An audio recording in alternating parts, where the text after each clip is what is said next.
love it there. Good on ya. I'm not an Atlanta girl, but I'm glad that a lot of a lot of the black and brown small businesses of Atlanta got to reap the rewards of having thousands and thousands of people come down to the city and spend their money and really just show Atlanta some love. So whatever. So you guys, Wendy Williams is still not back. Do y'all think she's getting divorced from her husband?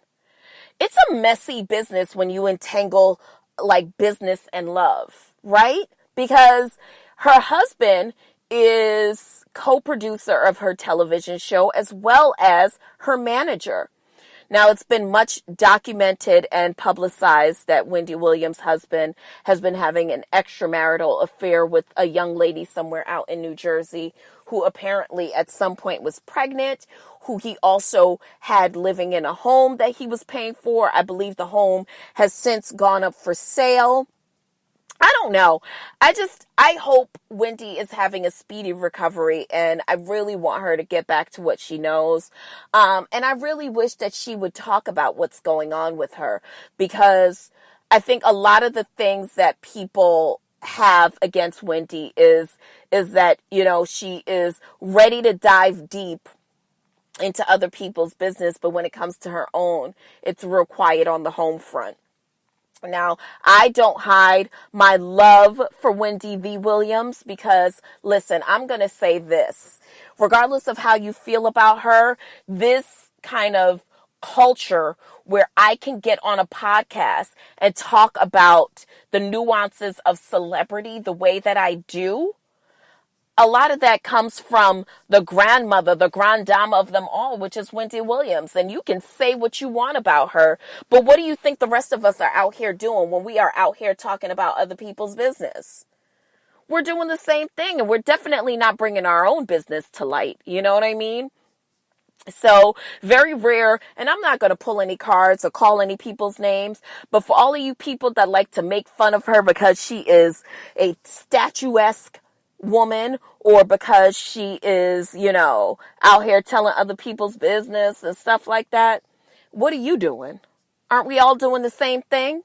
Do we have much problems with it when Harvey Levin is doing it? Do we have much problems when Ryan Seacrest is doing it? We don't, do we? We only have a problem when Wendy is doing it. All right. Well, at any rate, speedy recovery, Wendy, because as much as I love looking at Nick Cannon, I'm kind of overlooking at Nick Cannon, okay? I don't want to see Jason Bigg. I don't want to see Nick Cannon. I don't want to see Jerry O'Connell. I don't want to see any of these girls that you have hosting the show in your absence, girl. Come on back, please. For all of you girls that care about the upcoming presidential election, which is another 2 years away. Everybody is running for president. Are you running for president? Everybody seems to be running for president. So Cory Booker has since thrown his hat in the race. So now this makes Kamala Harris, Cory Booker, Bernie Sanders, Beto,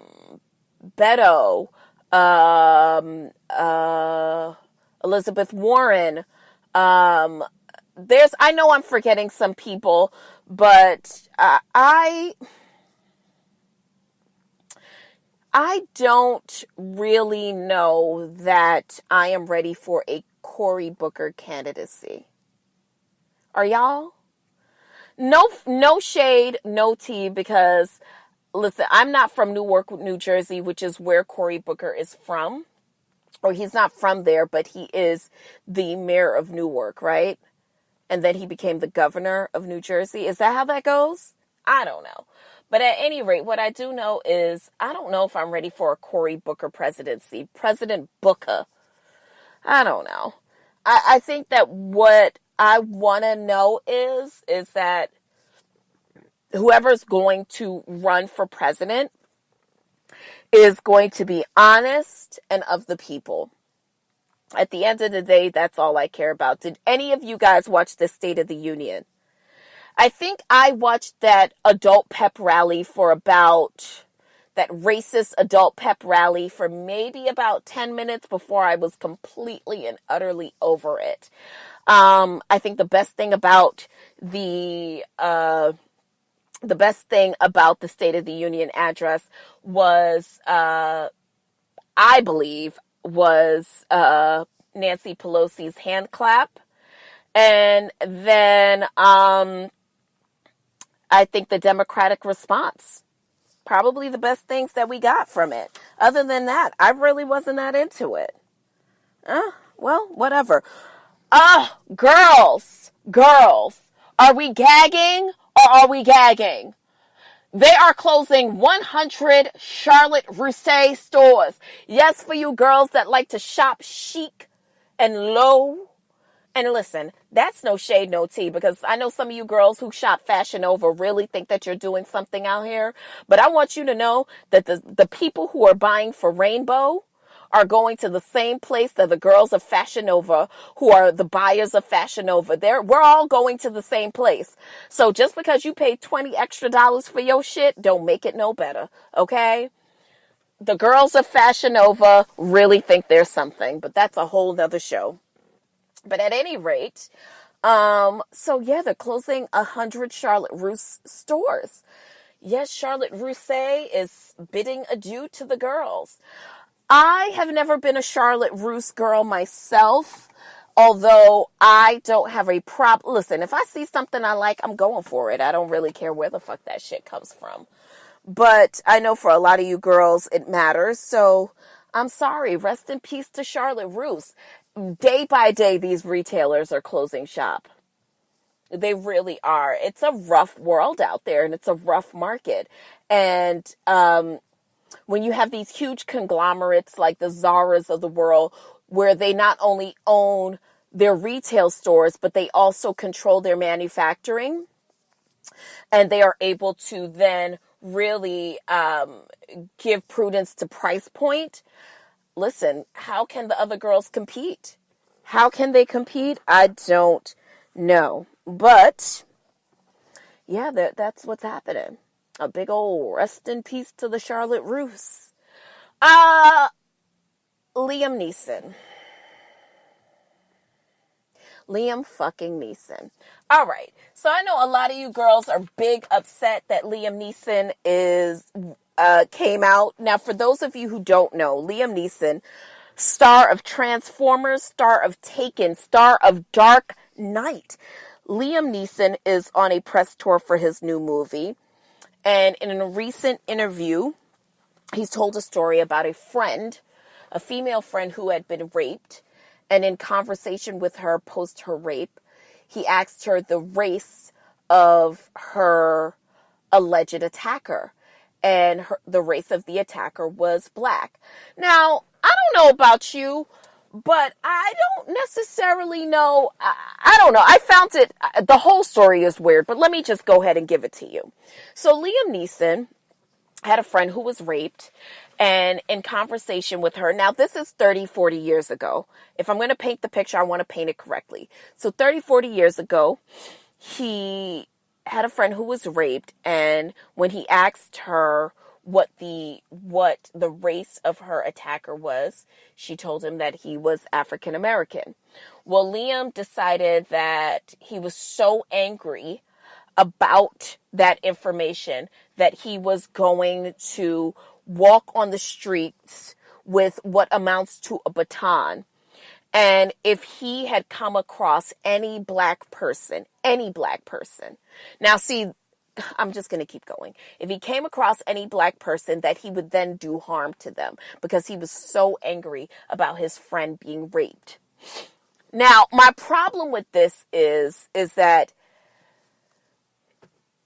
it wasn't like he was saying, if I came across the person who did it, or if I came across a person who tried me in a particular way, who was of the same race as the attacker on my friend, I was really going to fuck them up. That's not what happened. He basically said that any person, that includes an innocent black person, that he was going to beat their ass. He was going to kill them. Now, Liam did say that he has since sought help for his racial issues. And he also recognizes the fact that perhaps he was maybe taking the wrong approach in the idea of vindication for his friend, because it wasn't like he was just looking for the person who did his friend wrong. He was in fact looking for any black person to inflict harm on them. And I think that is where the problem lies, definitely, in Liam Neeson's story. Furthermore, it kind of brings me back to the whole idea of during slavery times, where if a black man was even caught looking at a white woman, he would be hung. Because how dare you disrespect the virtue of a white woman? Anyone who disrespects the virtue of a white woman, or even seemingly disrespects the virtue of a white woman, deserves to die, whether they're guilty or innocent. And that was really my problem with Liam Neeson's story. Well, I don't know what's wrong with you girls too, saying stupid shit when you know you have a movie coming out, because this is not just held to Liam Neeson, because our girl Taraji P. Henson, she was caught defending R. Kelly, knowing damn well she got a movie coming out. You girls got to stop this, and I need your publicist to get y'all all the way together, because you can't be having movies coming out and thinking that you could just say anything. But I will say this about the Liam Neeson story. I think that it is smarter that I don't know, what's you guys' opinion? Because I feel like, is it better that we know that he feels or has felt this way? Because really, the conversation, and when it comes to racism, we all say that we need to have the conversations, right? And I believe that that's what Liam was trying to do. He was trying to have the conversation. He was trying to be real with you. And he was admittedly saying that, I was wrong for it. And I sought help for it, not just from a priest, but I sought professional help for it as well. And I know how wrong I was, but I just wanted to share with you that these are kind of the things that happen.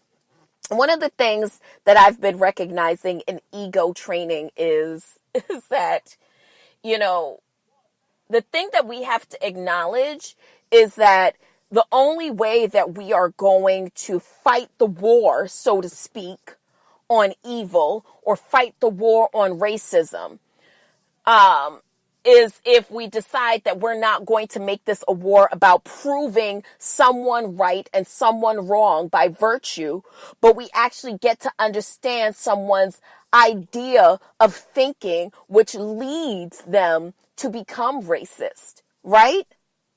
So just the same way that someone becomes a misogynist, or someone becomes a sexist, or someone becomes whatever it is that you become.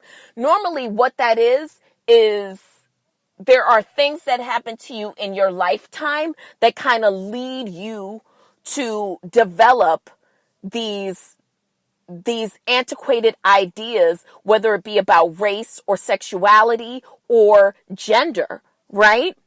So unless we understand the things that lead up to this person becoming these things, the isms that we talk about, how can we then kind of get over the insurmountable odds that exist if we refuse to understand how someone got there?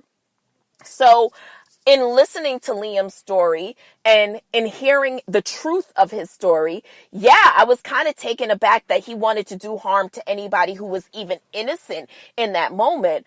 But I also kind of took umbrage to the fact that he referred to the person as any black bastard that I would see on the street. That kind of made me shooketh too, because I kind of felt like, one of the problems that we have is the separationism, right? Or at least that's what I call it.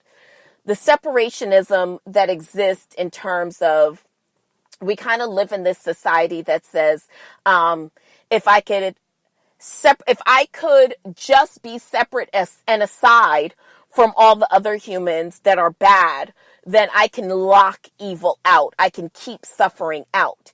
And that is in fact not true, because everything that we see happening in our society, I need everyone to know that they're really just mirrors of who we are.